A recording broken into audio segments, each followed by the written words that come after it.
સરકારી તેમજ પ્રાઇવેટ જોબ્સની માહિતી માટે અમારી આ ચેનલને સબસ્ક્રાઈબ કરો. તો નમસ્કાર દર્શક મિત્રો, સ્વાગત છે તમારું અમારી આ યુટ્યુબ ચેનલમાં. તો મિત્રો, ભાવનગર મહાનગરપાલિકામાં છે ફિમેલ હેલ્થ વર્કરની સરકારી ભરતીની જાહેરાત છે બહાર પડી છે. ભાવનગર મહાનગરપાલિકા મિત્રો છે 30 જેટલી જગ્યાઓ પર છે જે ફિમેલ હેલ્થ વર્કરની જે છે ભરતી બહાર પડી છે. તો આ વિડીયોમાં આપણે છે આ ફિમેલ હેલ્થ વર્કરની ભરતી વિશેની ડિટેલમાં માહિતી જોવાના છીએ. ક્યારથી તેના ફોર્મ ભરાશે, કઈ વેબસાઇટમાં ભરાશે અને શૈક્ષણિક લાયકાત શું છે વગેરે માહિતી આપણે છે આ વિડીયોમાં જોવાના છીએ. તો વિડીયોમાં છે શરૂઆતથી અંત સુધી બન્યા રહેજો અને વિડીયો પસંદ આવે તો વિડીયોને લાઇક કરજો અને વિડીયોને તમારા મિત્રો સાથે અવશ્ય શેર કરજો. તો ચાલો આપણે વિડીયોની શરૂઆત કરીએ.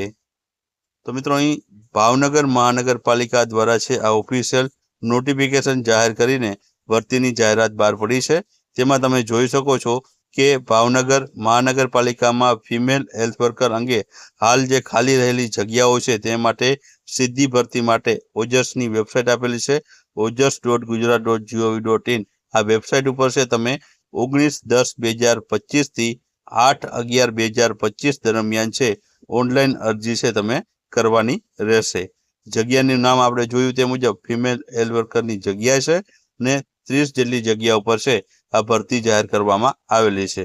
શૈક્ષણિક લાયકાતની વાત કરીએ તો સરકાર માન્ય ડિપ્લોમા નર્સિંગ પાસ અથવા તો 2 વર્ષનો ANM નો કોર્સ કરેલો હોવો જરૂરી છે. સાથે સાથે કોમ્પ્યુટર અંગેનું જ્ઞાન ધરાવતા હોવો જોઈએ અને ગુજરાતી અને હિન્દી બંનેનું પૂરતું જ્ઞાન ધરાવતા હોવા જરૂરી છે. પગાર ધોરણની વાત કરીએ તો પ્રથમ 5 વર્ષ માટે પ્રતિ માસ 26,000 રૂપિયા ફિક્સ પગાર ઉપર છે મિત્રો ભરતી કરવામાં આવશે અને ત્યારબાદ જે સેવા છે સંતોષકારક જણાશે તો છે 7મા પગાર મુજબ છે નિયમિત જે છે પગાર ધોરણ કરવામાં આવશે.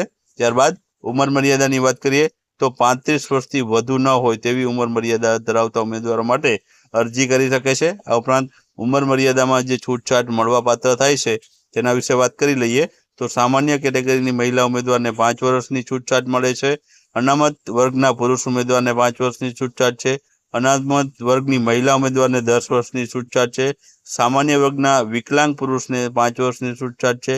સામાન્ય વર્ગની વિકલાંગ મહિલા ઉમેદવારને 10 વર્ષની છૂટછાટ છે. અનામત વર્ગના વિકલાંગ પુરુષને 10 વર્ષની છૂટછાટ છે અને અનામત વર્ગની મહિલા ઉમેદવારને છે 15 વર્ષની છૂટછાટ મળવાપાત્ર થાય છે. તો આ પ્રમાણે છે ઉંમર મર્યાદામાં છે છૂટછાટ જે જોવા મળે છે. આ ઉપરાંત માજી સૈનિકને તેની ઉપલી વય મર્યાદાના સરકારશ્રીના ધારાધોરણ મુજબ છે તે છૂટછાટ જોવા મળવાની છે. ત્યારબાદ આગળ આપણે વાત કરીએ તો આગળ મિત્રો છે જગ્યા તમે જોઈ શકો છો, જગ્યા કેટેગરી વાઇઝ છે અહીં આપવામાં આવેલી છે. તેમાં કુલ 30 જગ્યા છે, જેમાં બિન અનામતમાં છે મહિલાઓની 14 જગ્યા છે. આર્થિક રીતે પછાત વર્ગમાં 3 મહિલાઓની જગ્યા છે.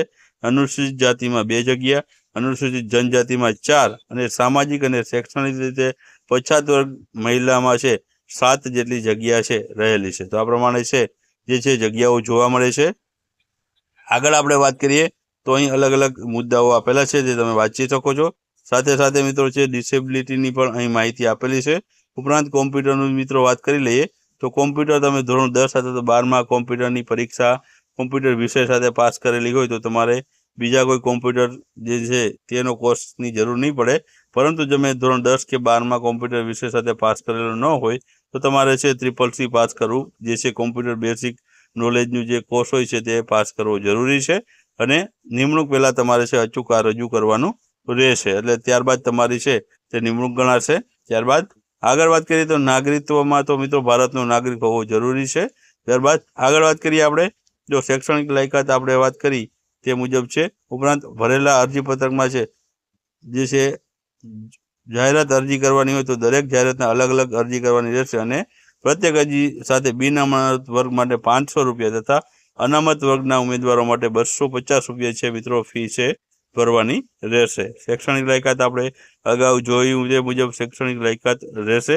ત્યારબાદ આગળ વાત કરીએ આપણે તો અન્ય ઘણી માહિતીઓ છે તે તમે જોઈ શકો છો અહીં ફિમેલ હેલ્થ વર્કર માટેની લેખિત પરીક્ષા અથવા તો મૌખિક કસોટી દ્વારા છે તમારું જે છે સિલેક્શન કરવામાં આવશે. આમાં કોઈ મિત્રો જે છે પરફેક્ટ માહિતી આપેલી નથી. તેમાં લખેલું છે કે લેખિત પરીક્ષા અથવા તો મૌખિક કસોટી લેવામાં આવશે.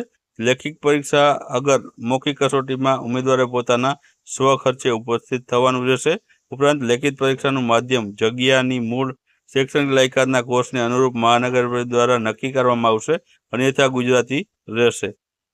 અને સ્પર્ધાત્મક પરીક્ષાના કિસ્સામાં અથવા તો સીધી પસંદગીની ભરતીના કિસ્સામાં પ્રતીક્ષા યાદીની મુદત 2 વર્ષ અથવા તો તે પછીના પરીક્ષાના પરિણામ જાહેર થાય તે પૈકી જે વહેલું હોય તે આગલા દિવસ સુધી છે તે અમલમાં રહેશે. એટલે કે મિત્રો આમાં ચોખવટ કરેલી છે.